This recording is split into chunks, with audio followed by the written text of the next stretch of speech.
ሰላም አለይኩም ወራህመቱላሂ ወበረካቱሁ። ውድ ዩቲዩብ ሞሚ ቻናል ቤተሰቦች ሰላም ናችሁን? አልሐምዱሊላህ።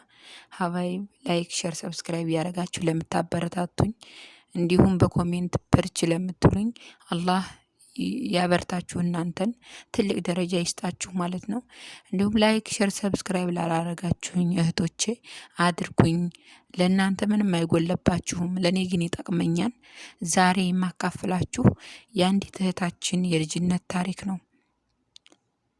እና በደንብ አዳምጡኝ፣ እስከ መጨረሻው ድረስ አዳምጡኝ። ኮሜንት ጻፉ የተሰማችሁት ነገር። እናንተስ እንደዚህ አይነት ታሪክ ነበራችሁ ወይ? እስኪ አካፍሉን ማለት ነው። እኛም የልጅቱን ታሪክ እናካፍላችኋለን። እህታችን እንደዚህ ትላለች። በልጅነቴ በ5 ዓመቴ እናቴ ወደ አባቴ ይዛኝ ሄደች ትላለች። ከአባቴ ጋር እንደሄድኩኝ ወደ ሀገሯ ልትመለስ ተነሳች። እኔም ተነሳሁ፣ አለቀስኩኝ፣ እሷም አለቀሰች። ለአባቴ አደራ አደራ አለችው። እኔስ መቼም አልተርፍም አለች። እኔም እያለቀስኩኝ እንባዬን እየጠረኩኝ ባለሁበት ቆምኩኝ። እሷም ወደ አገሯ ተመለሰች። እንደተመለሰች ሳምንት እንደሆናት እናቷ ልትሞት ነውና ልጅቱን ከሩሃ እንድትደርስ ይዛችኋኑ ተባለ። መኸር ወቅት ነበር አስታውሳለሁ። የአባቴ የባህሩ ልጅ ነበረ። በቆሎም አፍርቶ ነበር። 2 በቆሎ ጠብሰው እንዳይረባት ብለው ከጉያ ያደረጉልኝ። ያን በቆሎ ይዤ መንገድ ጀመርነ ትላለች። መንገድ ጀምረንም እኔ ደከምኩ። የአባቴ የባህሩ ልጅ እሽኮኮ አለኝ። እሽኮኮ ብሎ ከእናቴ ጋር ደረሰኝ። እናቴም እንደደረስኩኝ እናት አደለች ጉያዬን እንድስስ አረገችኝ።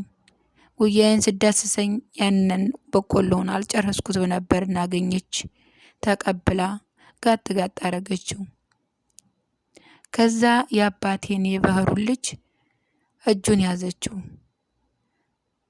ልጄ አደራ አደራ አለችው። አደራ አንተ ቁርአን ቀርተሃልና በሰማይ ቤት ልጄን እቀበልሃለሁ አለችው። መርሐባ ብሎ ተቀበላት። እሱም ወጣ፣ ወደ መስጊድ ሄደ። እናቴና እኔ ብቻ ቀረን። እኔም ከእናቴ ጉያ ገብቼ ተኛሁ። ከእናቴ ጉያ ገብቼ ተኝቼ ነጋ። ሲነጋም እናቴ ጋር እንደተኛሁ ነኝ። እናቴ ለካም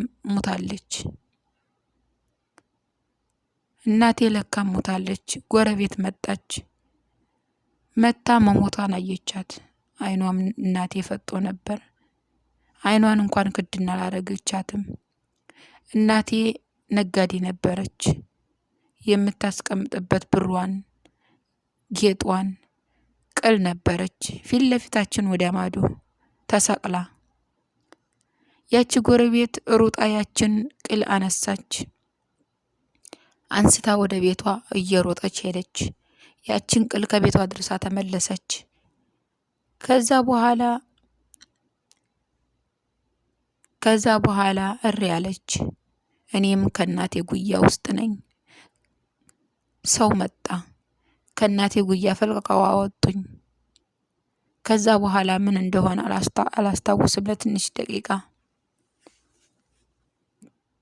ከዛ እናቴ ወደ መስጊድ ሬሳው ይሄድ ሲባል እንዳትናፍቅ የሚባል ነገር አለ በሀገራችን። ሬሳውን አዘለሉኝ።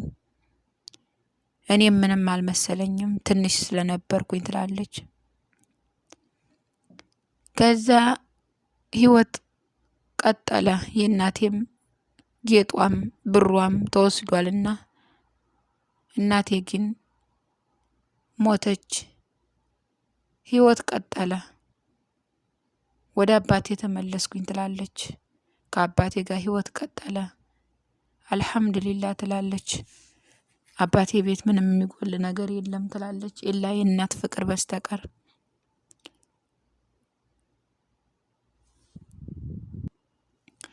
የእናቴ ፍቅር ሲጎልብኝ ይከፋይ ጀመር። ሁል ጊዜ አለቅሳለሁ። በዛ ላይ አሟሟቷን ሳስበው ወደ ሀገር ለቅቄ ወጣሁ። ሰው ሀገር መኖር ጀመርኩ። ስኖር የእናቴ ሀገር ናፈቀኝ።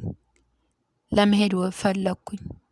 ከእናቴ ሀገር ለመሄድ ስፈልግ ግን መጀመሪያ የማስበው መግቢያዬን ነበር ትላለች። መግቢያዬን ነበር ትላለች። ከማን ጋር ልረፍ? ከማን ጋር ይሻለኛል?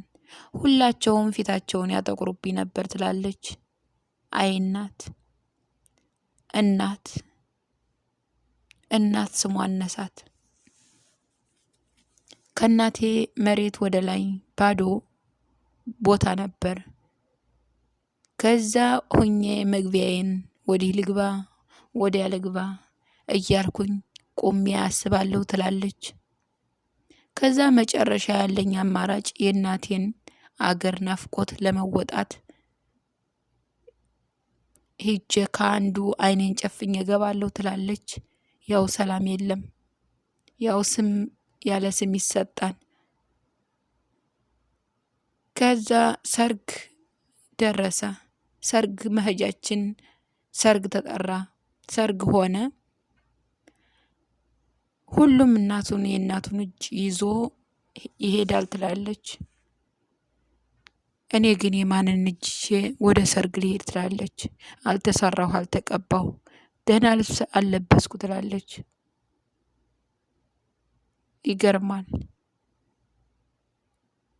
እና የልጅቱ የህይወት ታሪክ እዚህ ጋር ያቆማል። ፓርትቱ ይዤ እመጣለሁ። ባረከላሁ ፊኩም ስለሰማችሁኝ።